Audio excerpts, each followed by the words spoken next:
Bismillahirrahmanirrahim. Assalamualaikum warahmatullahi wabarakatuh.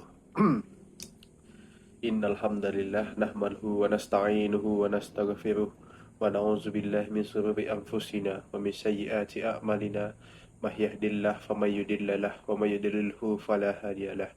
Asyhadu an la ilaha illallah wahdahu la syarika lah wa asyhadu anna Muhammadan abduhu wa rasuluh la nabiyya ba'da amma ba'd. Yang terhormat Bapak Rian Amanda SPD MKOM selaku pengampu mata kuliah jaringan nirkabel. Seterusnya saya di sini Nanda Pratama Alfiandri dengan NIM 2521007 akan menyampaikan beberapa materi yang ditujukan untuk memenuhi salah satu tugas akhir mata kuliah jaringan nirkabel. 3 materi tersebut ialah yang pertama itu ada tentang antena, lalu yang kedua jaringan seluler, lalu yang terakhir ada namanya internet satelit. Langsung saja ke materi pertama. Yang pertama itu adalah tentang antena. Yang pertama itu tentang antena. Kita ke pengertiannya terlebih dahulu. Pengertian dari antena sendiri adalah suatu alat listrik yang dapat mengubah sinyal listrik menjadi gelombang elektromagnetik, kemudian melancarkannya ke seluruh ruangan bebas atau sebaliknya, yaitu menangkap gelombang elektromagnetik dari ruangan bebas dan mengubahnya menjadi sinyal listrik. Antena merupakan salah satu komponen atau elemen yang penting dalam suatu rangkaian dan perangkat elektronika yang berkaitan dengan frekuensi radio ataupun gelombang elektromagnetik seperti internet. Perangkat elektronika tersebut diantaranya ialah perangkat komunikasi yang bersifat tanpa kabel atau wireless atau nirkabel seperti radio, televisi, radar, ponsel, wifi, GPS, dan Bluetooth. Lalu antena itu sangat diperlukan baik bagi perangkat yang menerima sinyal maupun perangkat yang memancarkan sinyal, di mana antena itu memiliki 2 fungsi sekaligus, yakni dia dapat menerima sinyal dan dapat juga memancarkan sinyal. Lalu kita ke fungsi antena. Fungsi antena itu umumnya ialah mengirimkan dan menerima gelombang elektromagnetik yang bergantung pada pemakaian dan penggunaan frekuensinya. Kekuatan sebuah antena dalam menerima maupun mengirimkan sinyal dinamakan dengan gain atau penguat antena. Satuan dari kekuatan antena dalam mengkonsentrasi atau memfokuskan sinyal adalah dB. Ketika antena memiliki nilai dB yang besar, maka jangkauan yang mampu ditempuh juga besar. Lalu yang berikutnya ada namanya jenis-jenis antena. Jenis-jenis antena yang umum dalam sebuah jaringan. Ada pula 2 jenis golongan utama dari sebuah antena yang perlu diketahui. Di antaranya ialah antena direksional. Antena direksional ini merupakan antena yang memiliki fungsi sebagai pemancar dan juga penerima, tetapi hanya memiliki satu arah saja dan ke arah tertentu. Lalu jenis yang kedua ada namanya antena omnidireksional. Antena omnidireksional ini merupakan antena yang memiliki fungsi hanya sebagai pemancar saja dan memiliki arah yang sangat luas dan dapat menjangkau 360 derajat atau ke segala arah. Kemudian macam-macam dari antena itu, yang pertama ada namanya antena grid namanya. Antena grid ini memiliki bentuk fisik yang berupa jaring dan termasuk antena direksional yang memiliki hanya satu arah saja. Antena jenis ini sering digunakan oleh klien atau pengguna jarak jauh dengan menggunakan teknologi point to point, di mana pemancar dan penerima sama-sama menggunakan antena grid.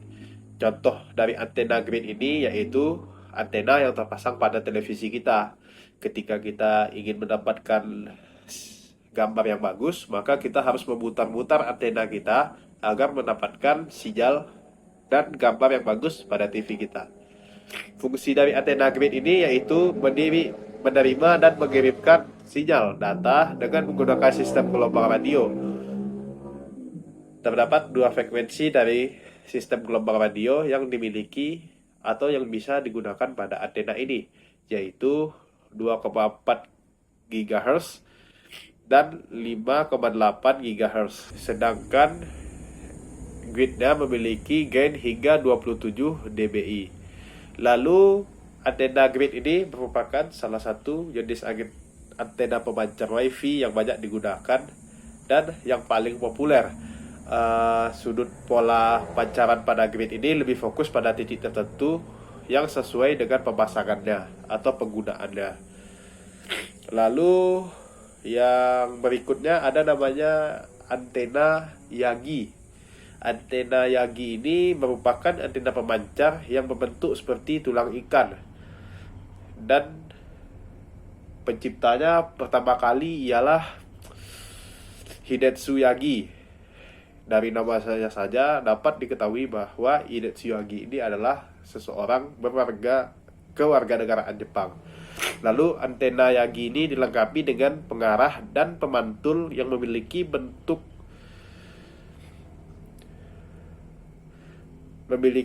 seperti batang. Tidak jauh berbeda dengan antena grid. Antena ini juga memiliki satu arah sehingga harus diarahkan ke antena pemancar di tempat lain dan lebih cocok digunakan sebagai metode klien. Antena jenis ini memiliki dua gelombang sama juga dengan antena sebelumnya, yaitu 2,4 GHz dan 5,8 GHz. Serta gainnya lebih rendah daripada antena sebelumnya, yakni hanya 16 dBi. Lalu antena selanjutnya ada namanya antena parabola. Antena parabola ini merupakan antena yang hampir mirip dengan antena grid, namun memiliki jangkauan yang lebih fokus. Antena jenis ini memiliki gain antara 18 hingga 28 dBi dan diaplikasikan untuk tipe jaringan point to point seperti dua jaringan di atas. Lalu ada namanya antena omni. Antena omni ini adalah antena yang memiliki bentuk menyerupai tongkat dengan ukuran yang kecil. Antena ini memiliki pola pancaran sinyal ke segala arah dengan daya yang sama, yang membentuk semacam lingkaran guna menghasilkan cakupan yang sangat luas. Meski cakupannya terbilang luas, namun jangkauannya tetaplah pendek.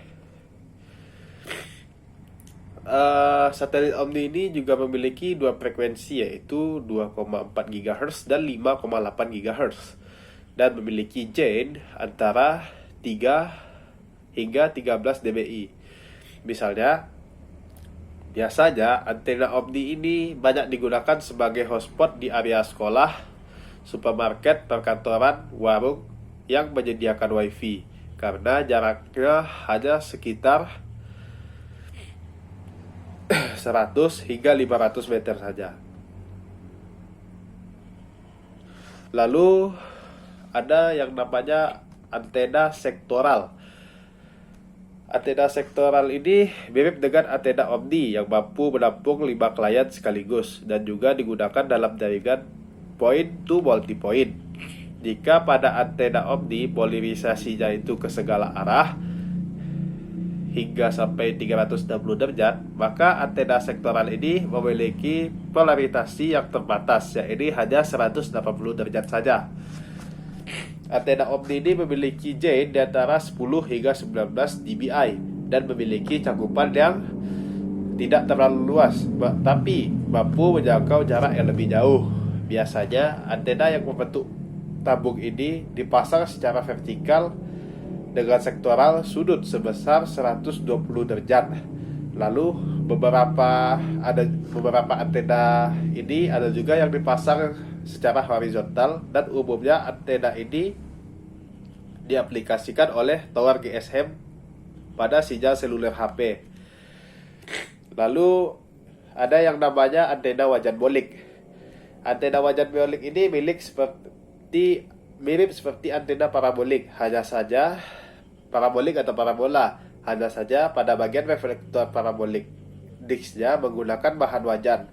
Biasanya antena wajan bolik ini diaplikasikan untuk memperkuat sinyal yang berasal dari hotspot dengan jarak jauh dan sulit ditangkap oleh USB wireless adapter.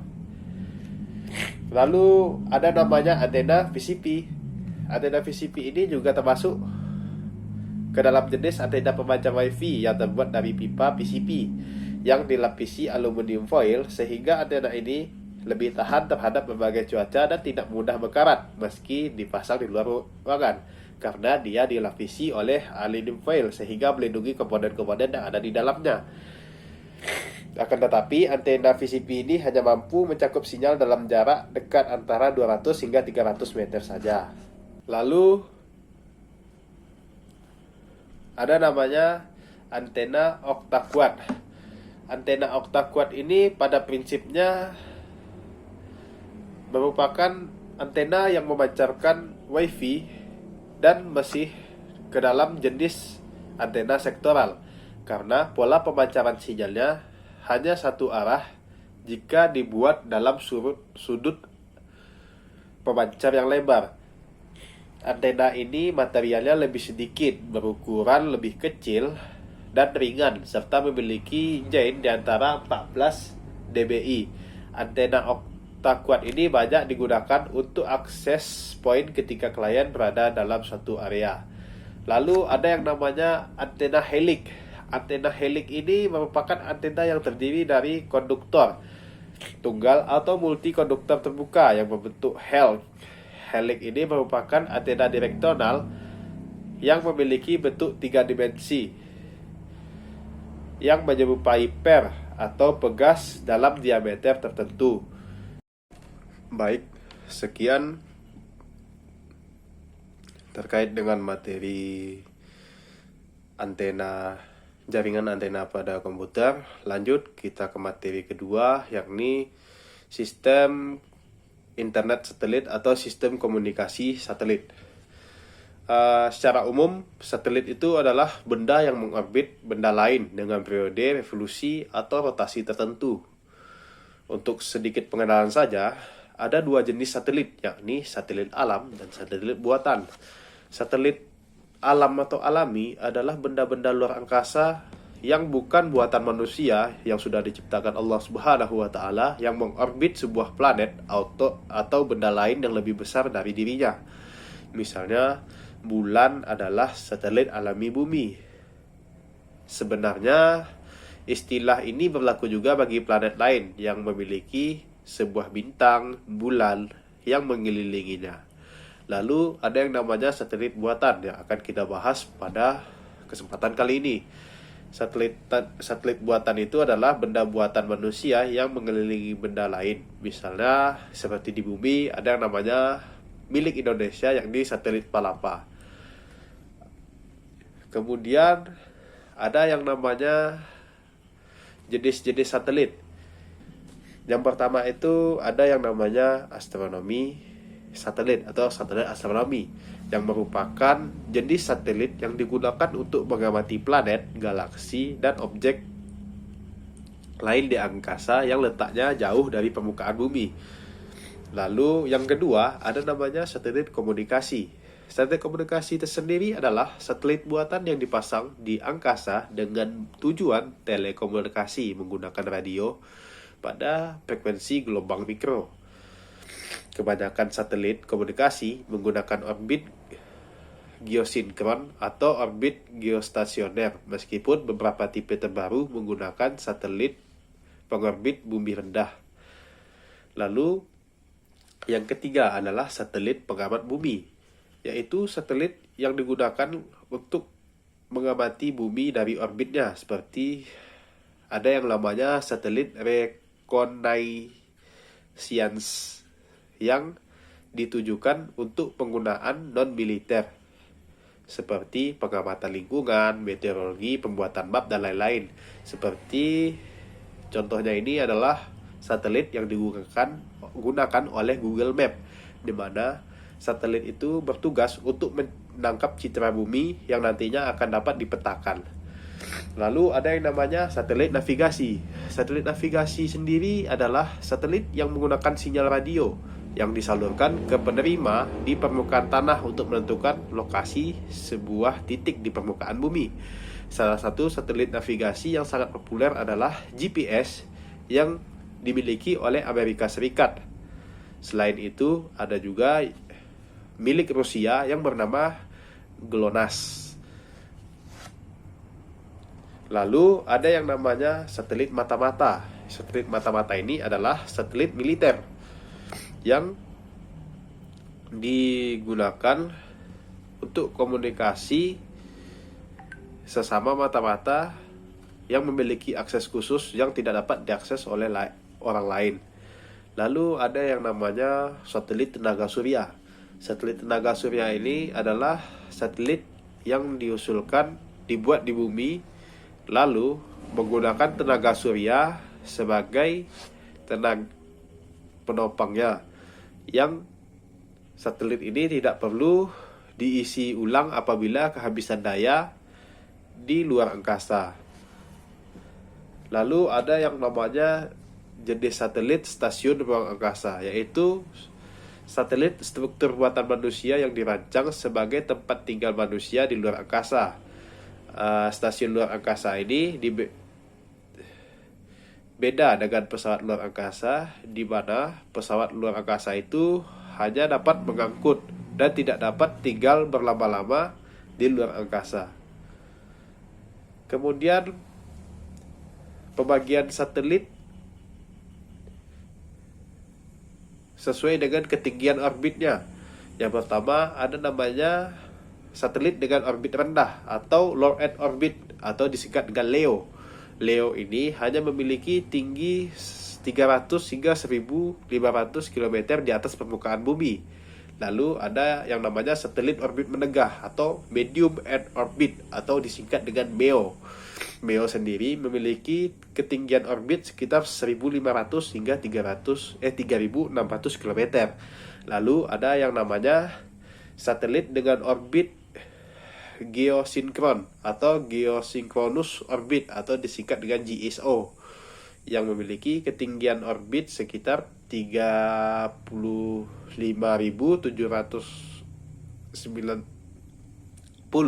di atas permukaan bumi. Lalu ada namanya high Earth orbit atau satelit dengan orbit tinggi atau disingkat dengan HEO, yang memiliki tinggi orbit di atas 36.000 km di atas permukaan bumi. Lalu ada beberapa satelit dengan orbit yang khusus. Yang pertama ada namanya orbit Molniya, yaitu orbit sesuai waktunya, yakni orbit dengan memiliki periode orbit 12 jam dan inklasi sekitar 36 derajat atau kemiringannya 36 derajat. Lalu ada namanya orbit sinkronus, orbit satelit dengan inklasi tinggi tertentu yang selalu melintas pada ekuator atau garis khatulistiwa pada jam yang sama. Lalu ada namanya orbit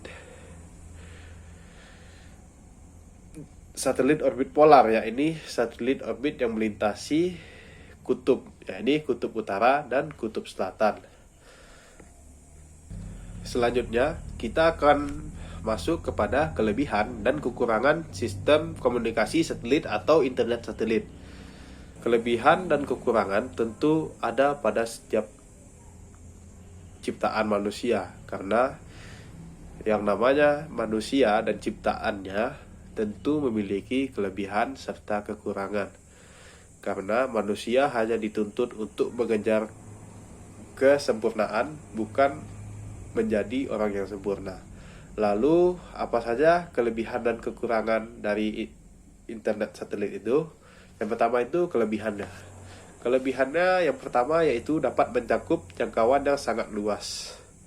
Bahkan beberapa satelit dapat mencakup setengah dari permukaan bumi. Lalu internet satelit ini juga dapat mendapatkan koneksi di mana saja, baik di laut, di darat, maupun di mana saja selagi dalam jangkauan satelit. Lalu dapat digunakan untuk koneksi voice, video, dan data dengan menyediakan bandwidth yang besar dengan menyewanya pada provider penyedia layanan satelit. Nah, satelit yang ada saat ini yang saya ketahui yang terbaru yakni hanya Starlink. Sedangkan Starlink itu dimiliki oleh Elon Musk yang bukan orang Indonesia, yakni dia orang luar negeri yang memiliki bisnis internet satelit yang sudah masuk ke Indonesia. Lalu sangat cocok digunakan untuk daerah terpencil atau memiliki kepadatan penduduk yang sangat rendah atau belum mempunyai infrastruktur telekomunikasi seperti tower dan kabel fiber optik.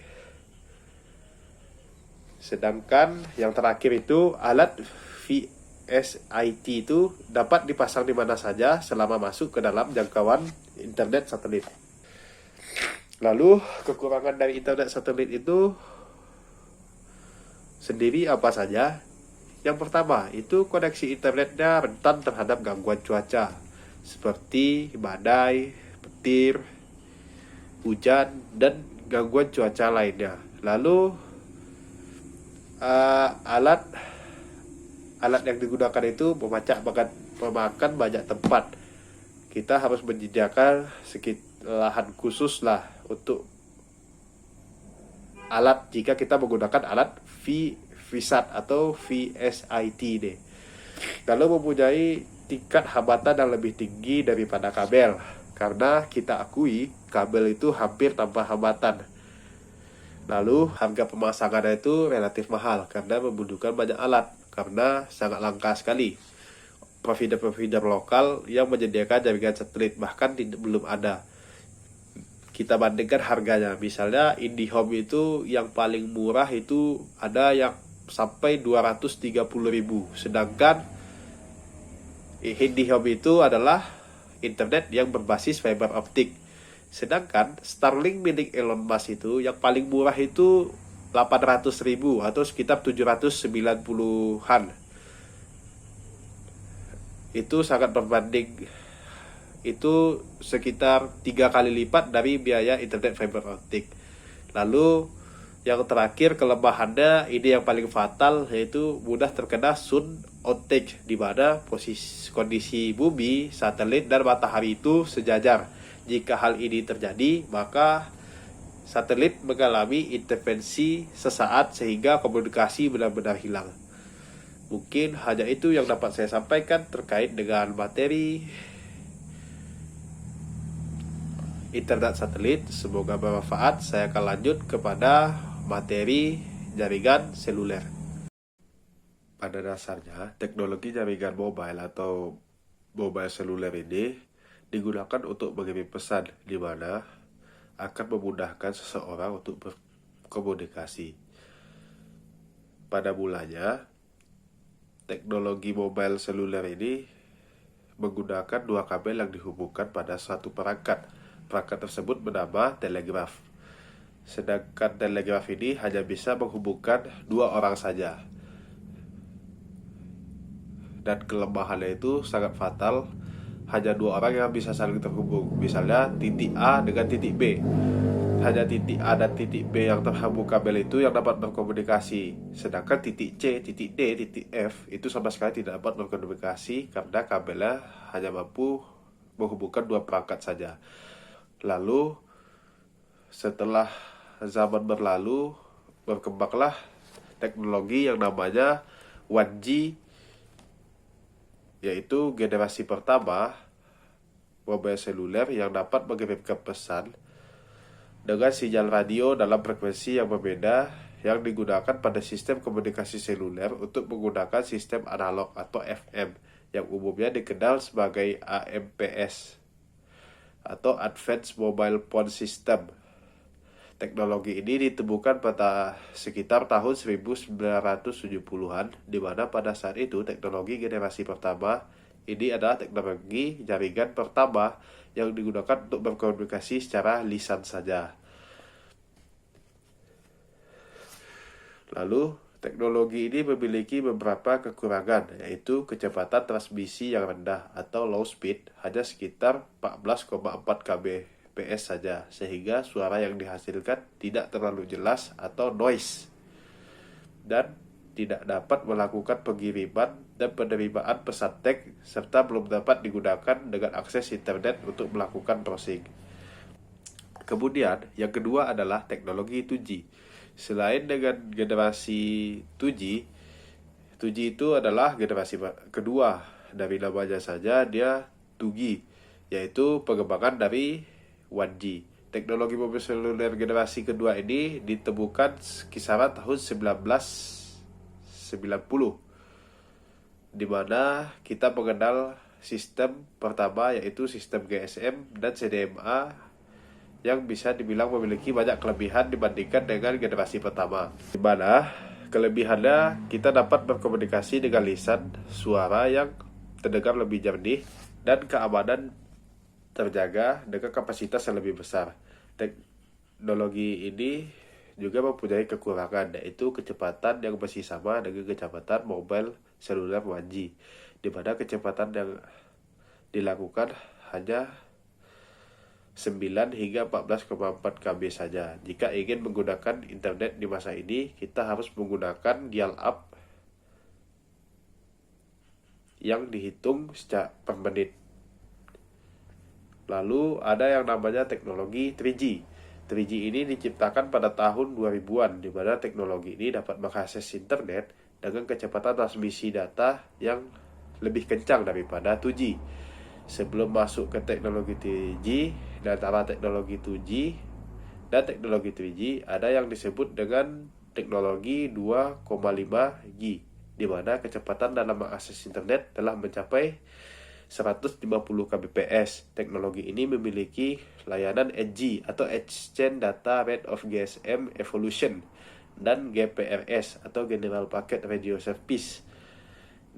Kecepatan transmisi pada teknologi 3G ini dapat mencapai 384 kbps sampai dengan 3 Mbps. Dengan adanya kecepatan ini, teknologi ini dapat melakukan komunikasi pesan berupa gambar, tidak hanya pesan teks atau suara saja, tetapi seperti face to face juga dapat dilakukan dengan komunikasi beda daerah, bahkan ke luar negeri dengan biaya yang lebih murah dan terjangkau. Kemudian ada namanya teknologi 3,5G. Sebelum masuk pada era 4G, kita diperkenalkan dengan teknologi 3,5G yang menggunakan teknologi HSDPA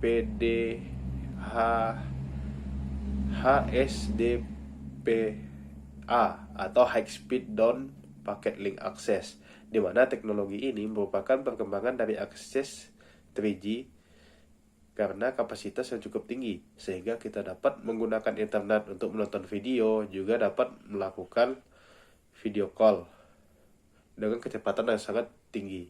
Lalu ada yang namanya teknologi LTE. LTE ini kepanjangannya adalah Long Train Evolution yang ditemukan pada tahun 2009, di mana teknologi ini digunakan untuk mengacu ke teknologi 4G yang belum sempurna.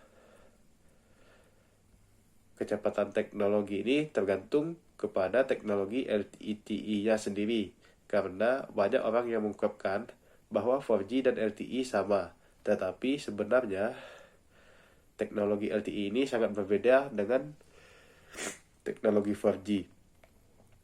LTE ini pada umumnya digunakan pada kartu smartphone yang memperkenalkan. Karena mengapa saya berani mengatakan smartphone? Karena saya menggunakan HP smartphone di tahun tersebut, di tahun-tahun 2012 sampai tahun 2014, di mana smartphone gencar-gencarnya menggunakan teknologi LTE, sedangkan kartu yang lain seperti XL, Telkomsel masih setia kepada 3G biasa. Lalu teknologi berikutnya yaitu teknologi 4G. Sampai saat ini, teknologi 4G masih digunakan untuk melakukan komunikasi dan mengakses internet, seperti melakukan komunikasi via suara, teks, dan gambar. Tidak hanya itu, teknologi ini ditemukan pada tahun 2013, di mana kecepatan akses milik teknologi ini sekitar 100 Mbps hingga 1 Gbps. Sehingga jika ingin mendownload dalam kapasitas besar, maka hanya membutuhkan waktu singkat saja. Teknologi 4G ini biasanya digunakan untuk streaming seperti menonton film dengan kualitas yang tinggi dan berbagai streaming lainnya. Teknologi ini lebih cepat daripada teknologi 3,5G dan teknologi LTE. Teknologi 4G ini juga menyediakan solusi IP yang lebih komprehensif. Lalu kelemahan dari teknologi ini ialah belum begitu banyak perangkat yang dapat menggunakan teknologi ini di zaman itu. Lalu memerlukan antena tambahan untuk mentransmisikan data dengan MIMO atau multi input multi output di zaman itu. Lalu untuk mengembangkan infrastruktur 4G yang tentunya memerlukan biaya yang mahal di zaman itu. Tetapi di zaman sekarang jaringan 4G ini sudah dapat dinikmati oleh seluruh kalangan. Lalu yang terakhir itu ada teknologi 5G. Teknologi 5G adalah teknologi mobile seluler terbaru dengan kecepatan transmisi data mencapai 800 GB per second. Teknologi ini tentunya lebih baik daripada 5G karena sudah digunakan di negara-negara maju. Lalu kegunaannya biasanya digunakan terintegrasi pada Internet of Things, di mana Internet of Things yang digunakan yaitu mengontrol rumah dari jarak jauh atau biasa disebut dengan smart home atau rumah pintar. Lalu kegunaannya tidak berhenti di sana saja, melainkan bisa juga digunakan seperti penggunaan 5G pada umumnya seperti streaming dan lain-lain. Kemudian 5G ini digunakan juga pada smart card atau mobil pintar yang diluncurkan oleh Tesla. Mungkin hanya sekian yang dapat saya sampaikan mengenai materi mobile seluler. Dengan berakhirnya penyampaian materi mobile seluler, maka berakhir pula penjelasan saya terkait dengan UTS ini. Barangkali hanya itu yang dapat saya sampaikan mengenai materi UAS ini. Salah dan janggal saya mohon maaf. Astaghfirul khairat. Alhamdulillahirabbil alamin. Assalamualaikum warahmatullahi wabarakatuh.